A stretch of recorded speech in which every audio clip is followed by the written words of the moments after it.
Good afternoon, everybody. If you don't know, I'm Keb, 1/3 of the Pure Rap Podcast. We're not live tonight or today.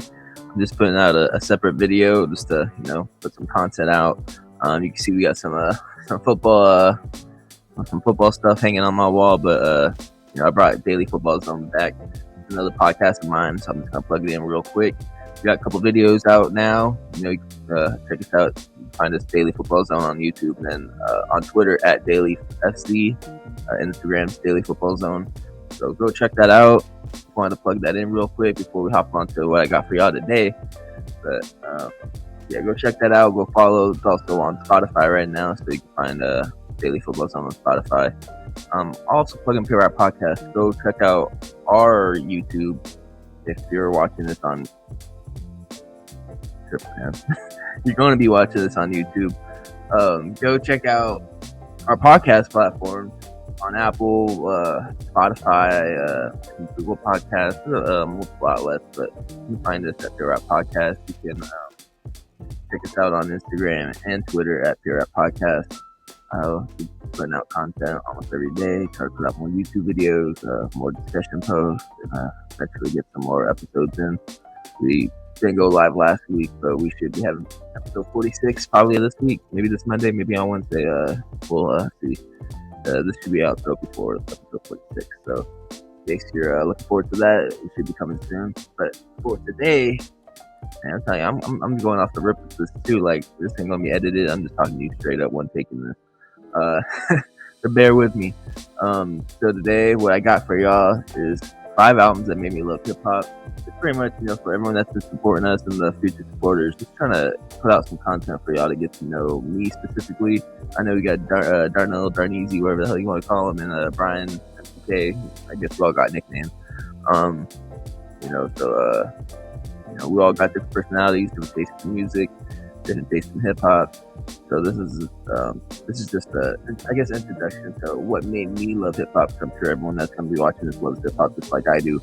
And I pretty much got 5 albums that I want to talk about that pretty much, I grew up on as a kid. That made me, made the reason why I love hip hop is because of these albums. And I just wanted to talk to y'all about it because, who doesn't love hip hop?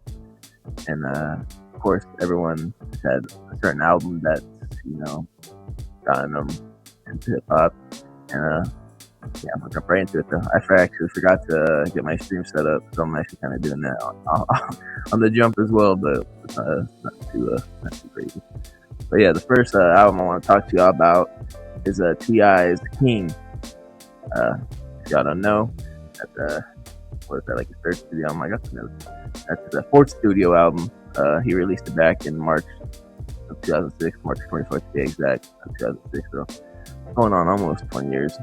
I think 15 years this year? Right, 2006. Could be 15 years. I'm not good at math. It's over 10 years old, bro. That's a #1 album. Debuted at #1, selling 522,000 copies. His first week the platinum album.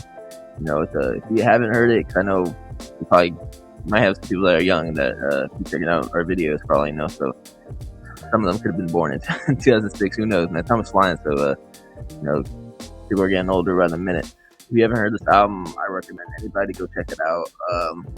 Obviously, T.I.'s first couple albums obviously are 10 times better than what he's putting out today. Now he's doing like comedy. I don't even know what he's up to. I don't even know if he still got his TV show on VH1 and The Family Hustle or whatever it was called. I'm not even sure if he's still doing that. I know he had like the controversy about scandals. I don't know, maybe that's if he's doing it or not. Maybe that canceled it because of the scandals that recently happened this past year. But I think he beat all those charges for all I know. But now he's doing like comedy supposedly. But yeah, this album, I remember. I'm a San Diego native, so anyone that's from San Diego should be familiar with the Adams Street Fair. It happens every, I think the last weekend of September every year. I'm not sure I think they brought it back since COVID, but I'm not sure. But that was a popular thing, especially where I was from, because I actually grew up not that far from there. I was able to walk to it. It was that close to where I lived. And I remember there was this, so pretty much just like a street fair. So if you're not from San Diego and you're not aware, I'm sure you know what a street fair is. There's, it's about a mile long. They had like a lot of vendors and shit, but I remember there's one specific vendor that was selling CDs. And this is probably back in 2006. I know I didn't get this shit right away. I know I didn't get this album from the first day it dropped, obviously because I got it from a street fair. But I think it was in 2006 though, so it was still fairly new. It was probably like in the summertime. So if this released in March, I probably got it like in maybe August, around there. I wasn't one of 522,000 pots. I was a kid too. So my mom didn't didn't buy me. My mom wasn't one of 522,000 people that bought that one. But what's it called? I just remember when we went to the street fair. I saw a bunch of there's a vendor with CDs. I told my mom I was heavy on music. Two things I love growing up was music and football. So every time I go to the street fair, like I want to look for football shit and I want to look for music shit. So I found the CDs. It was wasn't that hard to find. So I looking through CDs and I saw T.I. as a king, and I looked on the track listing. Obviously, I was a kid, so still trying to learn music. And I remember I saw What You Know on there, Why You Wanna, and those were tracks that were singles off this album. What You Know is also a single off the ATL movie. But I remember growing up as a kid, I'd watch MTV Jams. That's how I learned a lot of like music growing up, is like through MTV Jams. If you weren't familiar, I know on Cox cable, so like that was like channel 355 or some shit. I could be wrong. Yeah, it's like 355. I think it was for at least San Diego. I'm not sure about anywhere else, but I just remember I used to watch videos on there. So I remember T.I.'s, and I fucked with What You Know and Why You Wanna. Even Live in the Sky was dope. Like more of a sad song, but still a dope song. Jamie Foxx. So I saw the track listing. I was like, it seemed like an album I want. Like I'm gonna ask my mom, like, hey, can you buy this album for me? I'm surprised she did. She did, cause like, damn right, like, it was parental advisory. I don't know if she wasn't aware or if she just knew that I was gonna throw a little, temper tantrum if I wasn't gonna get it. Maybe she didn't want to deal with me pulling having a temper tantrum.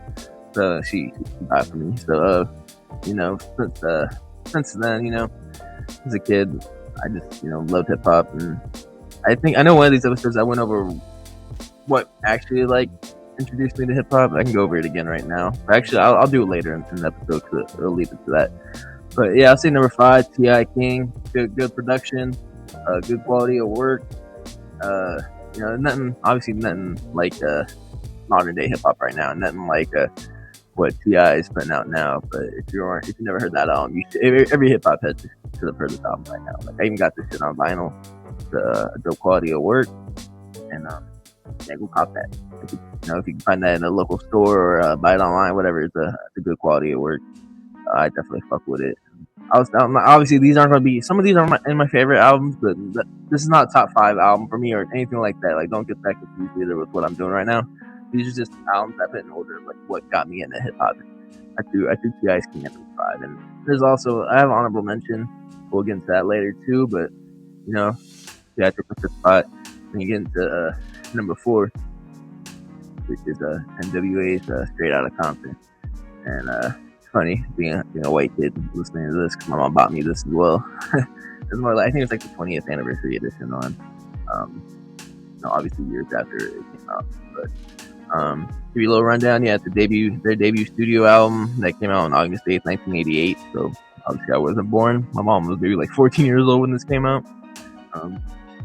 Just show how old this is, and how long Dr. Dre and Ice Cube and MC Ren, DJ Yellow, how long they've been in the game. Rest in peace, Easy.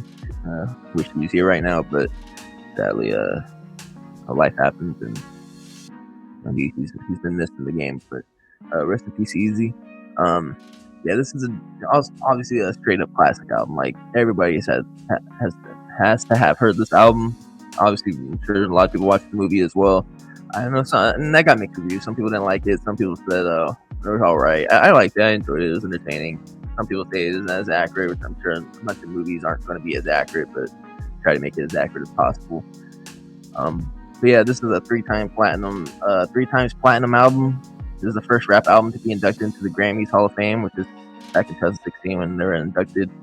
A great body of work, especially from the West Coast. Yeah, I'm from San Diego, so from the West Coast, and love a lot of West Coast artists and a lot of West Coast hip hop albums. What I grew up on.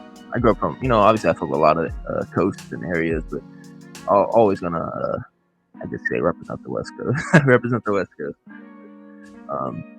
Yeah, growing up, N.W.A. Obviously, I'm not gonna say what it's abbreviated for, man. I'm not trying to get canceled out here. I'm also not that type of person to use that word. So get that out, get that cleared.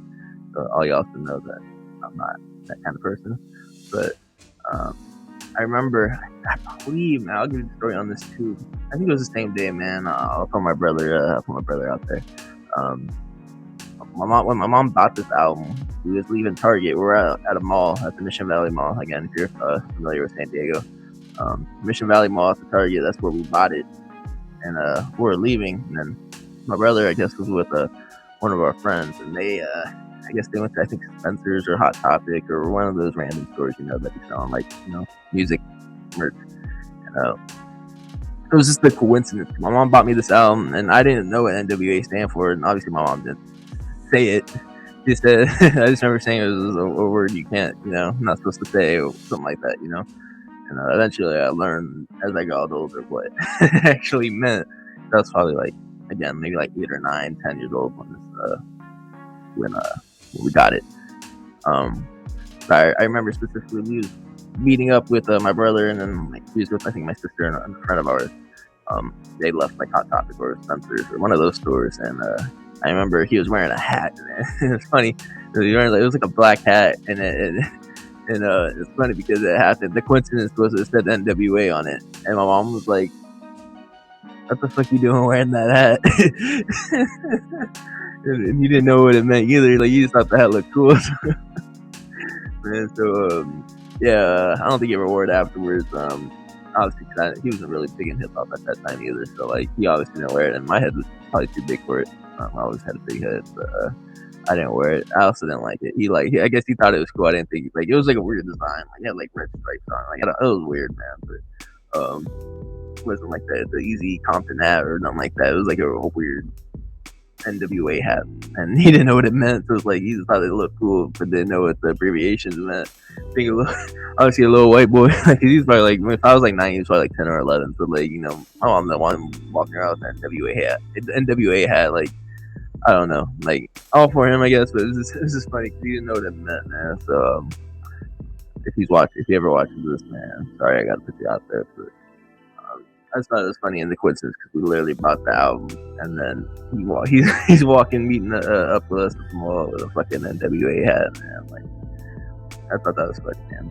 I mean, I don't blame him because I didn't really know what the abbreviations meant either. I just knew the group, and I seen their videos and I heard their music online, on the computer and stuff. When go on YouTube and look up hip hop songs and shit, and that's how you learn, And also a lot of hip hop artists I always, go reference N.W.A.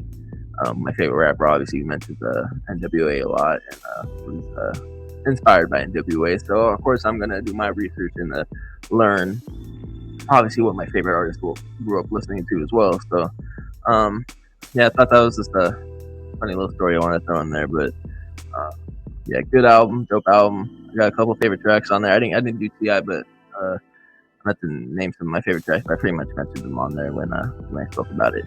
But some of my favorite tracks on Straight Outta Compton, obviously, is the Straight Outta Compton, first track of the album. Also Gangsta Gangsta, and then I like the 8 Ball remix. Easy did this thing on there.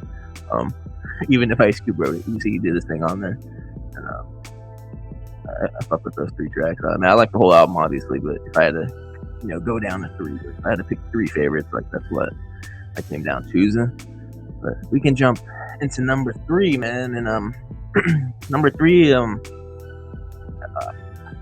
I knew some of his music when I was a kid, but it was more towards my teenage years. I would say that kind of grew more into around maybe 13 years old. That's what it made me grow more into his music. And that's Project Pat's Mr. Don't Play, Everything's Working. Shout out Project Pat. We had him on for Pure Rap Podcast episode 28. We actually had him on that following Monday after Certified Lover Boy came out. So he was on Knife Talk. So it was perfect timing to have him on the podcast. We had him on here, chopped some game up, ran down how Knife Talk came together. And, we talked about a lot of dope shit on that episode. So if you're gonna if you're watching this, you want to check out that interview. recommend go back and look forward to episode 28. It's not that far. I think it's like probably one of our most viewed, I think, too. It's up there. But I was hoping it would actually do more than what it got. Like, obviously, we're a smaller podcast and we're trying to grow, but I was thinking that was going to be the key to success, like a boosting our views and recognition, because we had them right after Knife Talk. People were talking about Project Pat, like, Project Pat and 21 Savage do their thing on that track. It was like their favorite track, and that's like, it has over 100 million views on plays on Spotify, so it's like, it's a big track. People are giving Project Pat his flowers, and I respect that, because it's been long overdue. There's a lot of motherfuckers in the game, and that's the thing, you basic hip hop fans don't know, man, like how many, and he even mentioned it like on the podcast, how many people are trying to clear samples of not just his music, but like 3 6 Mafias and Juicy J's, DJ Paul's, the whole Hypnotize Mind, all the motherfuckers, man. They talking about how they having to clear samples, trying to clear samples like almost every day and shit, because you don't know how much music these days is sampling their work, and how many artists these days were inspired by like 3 6 and Project Pat and the whole 3 6 camp. Like, so shout out to them, man. That's why I put Project Pat's just play everything's working on number 3, man. This came out February 27th, 2001. It was Project Pat's second studio album, and I believe after, I think, if I remember, he was, I think it was this album when he was locked up when it came out too. So it kind of took, being locked up and then having even his first album was a really dope project, and then putting on Mr. Don't Play Everything's Work. I believe he was arrested at that time, so it kind of hurt, his buzz, because you're behind bars, you can't obviously, you do so much when you're behind bars, especially at that time, I guess. But it's a dope album. And then again, like I said, like how many people have been like, sampling their work and influenced by like a lot of y'all. I'm sure a lot of y'all don't know. I'm sure the hip hop heads know, but there's a lot of motherfuckers that claim they hip hop heads or listen to hip hop or that don't know a lot. And like I go to say like J. Cole, everyone also rap what is that, no role models. He's like Don't Save Her and all that shit, man. That's fucking Project Pat, man. He literally has a track called Don't Save Her, man. That's where he pretty much sampled the Project Pat's track. And a lot of people don't know that. Like, people like J. Cole sampling Project Pat, and J. Cole is one of the biggest artists in the game right now, bro. And like, for a lot of y'all basic hip hop heads that wouldn't even know that, just like Duke Deuce sampled from Crunk Ain't Dead. That's like his biggest track.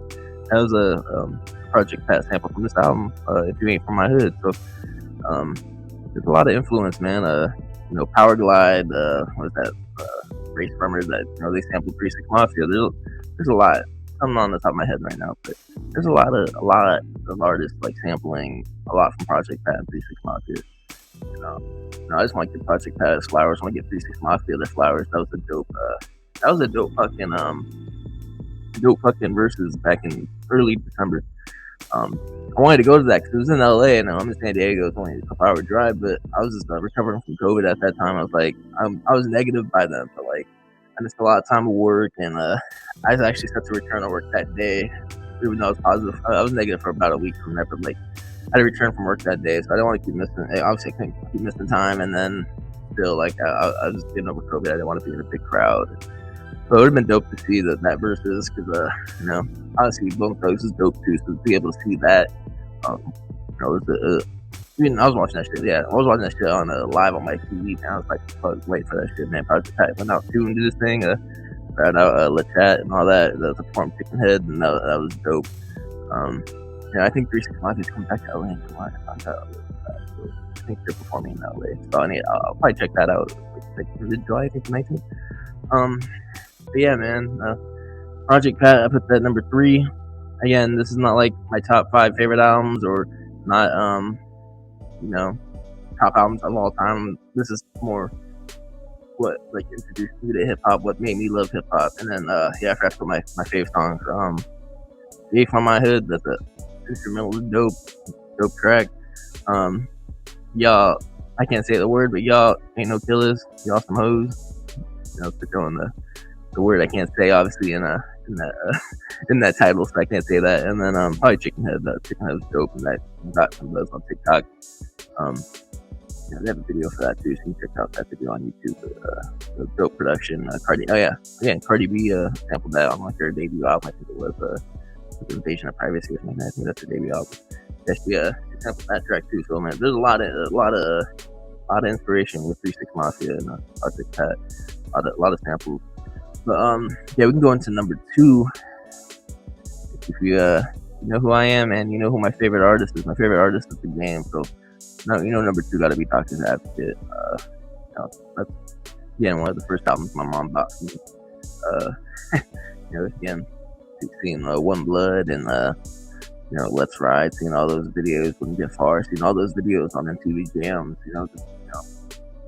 Something about that is like it's just the sound, the West Coast sound, just like grew on me. And the game being the only main like West Coast MC at that time to actually be doing numbers, man. So I'm gonna give the game its flowers. A lot of people want to talk shit and say like he flies out of his ass, blah blah blah blah blah.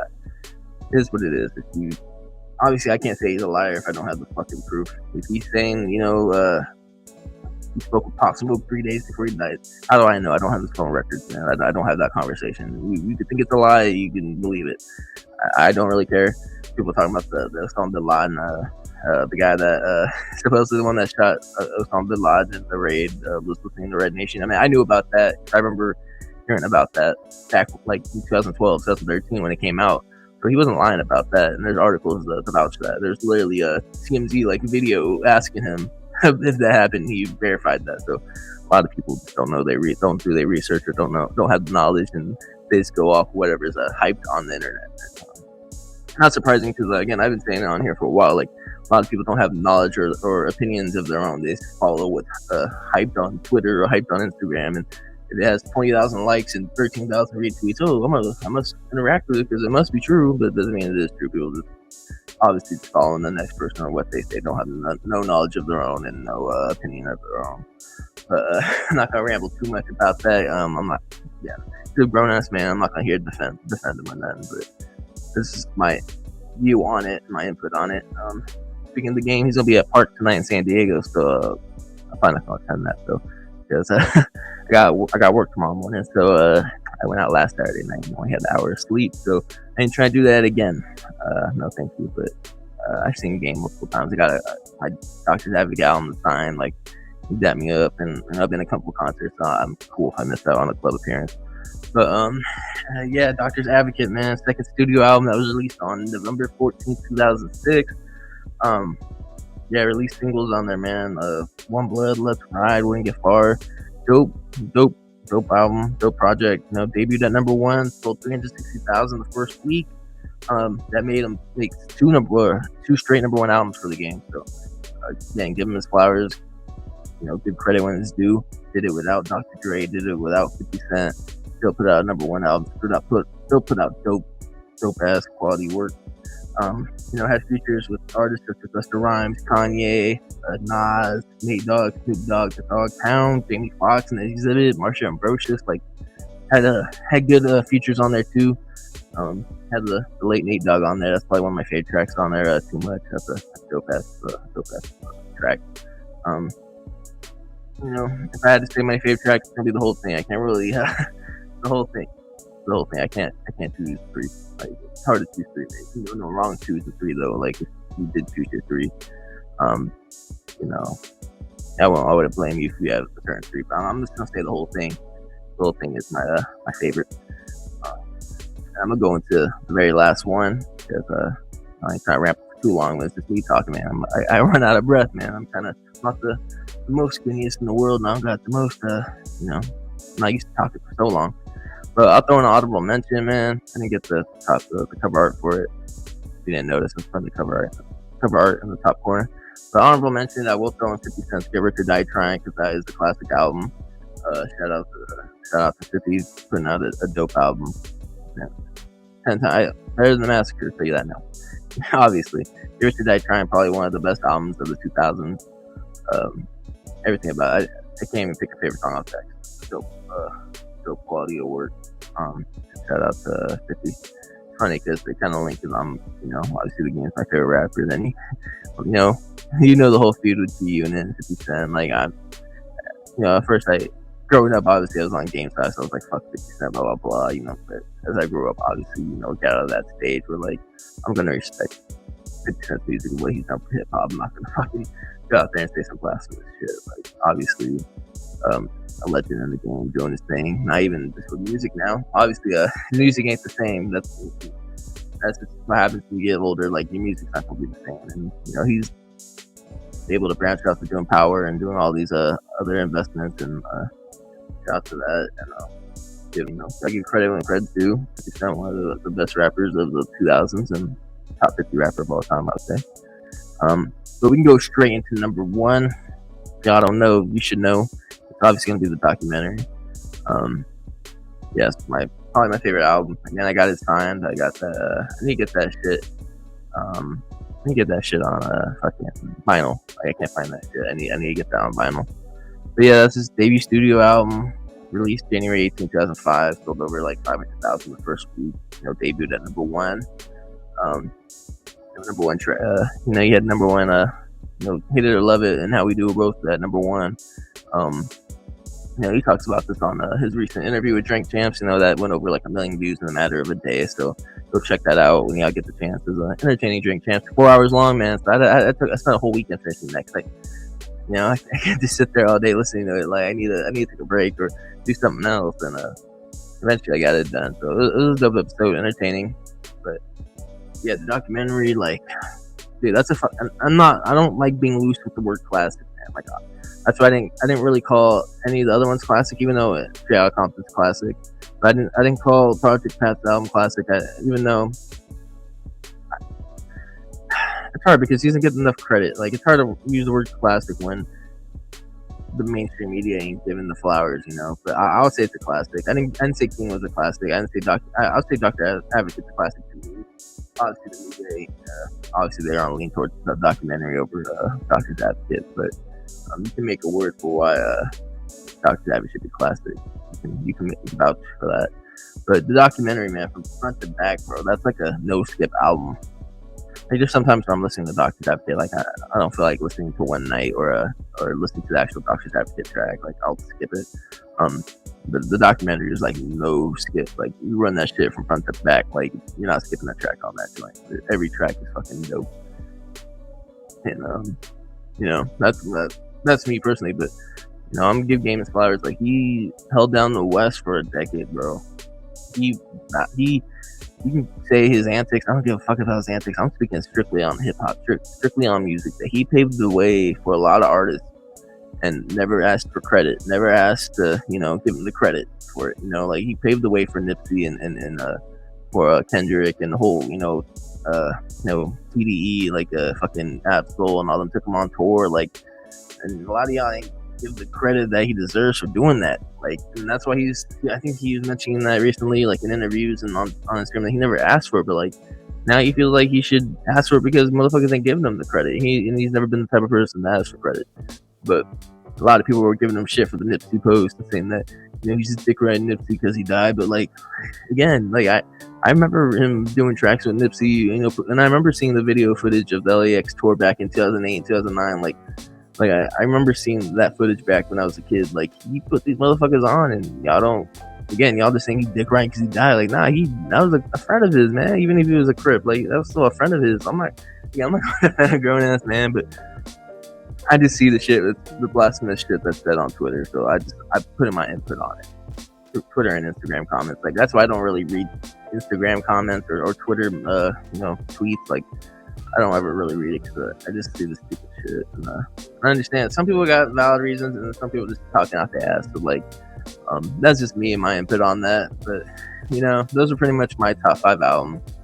Again, I'm not good with all the editing and all that, so I just want to take this right now. Like, I wrote some notes down and then going off the top of my head and going with the flow. So we've been doing that with Pure Rap Podcast. Also, yeah. Again, check out Daily Football Zone if you haven't checked by now.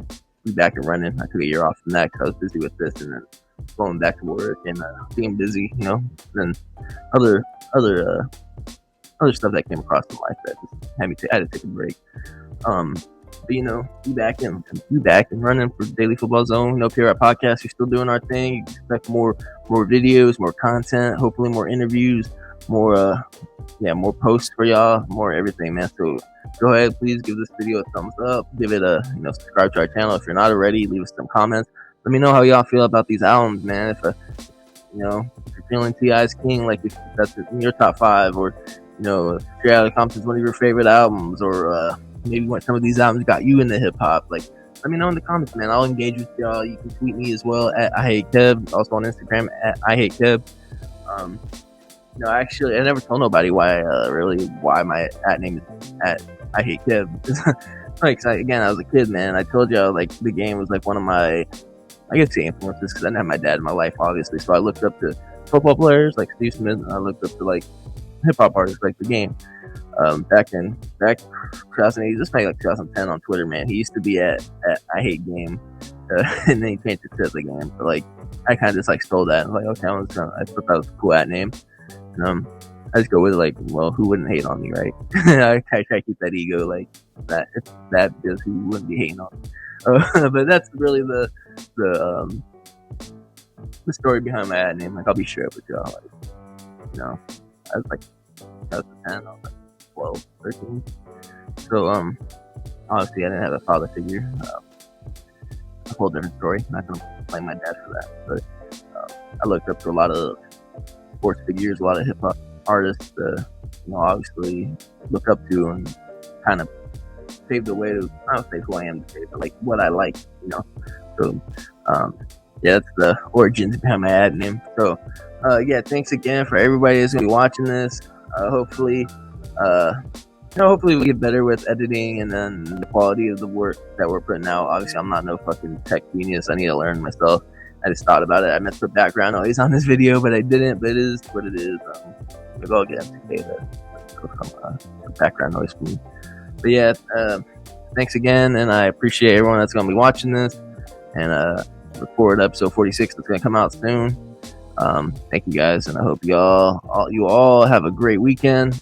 Recording this on Saturday, March 19th. Hopefully it's going to be out later tonight or maybe tomorrow on Sunday. But until then, y'all stay safe.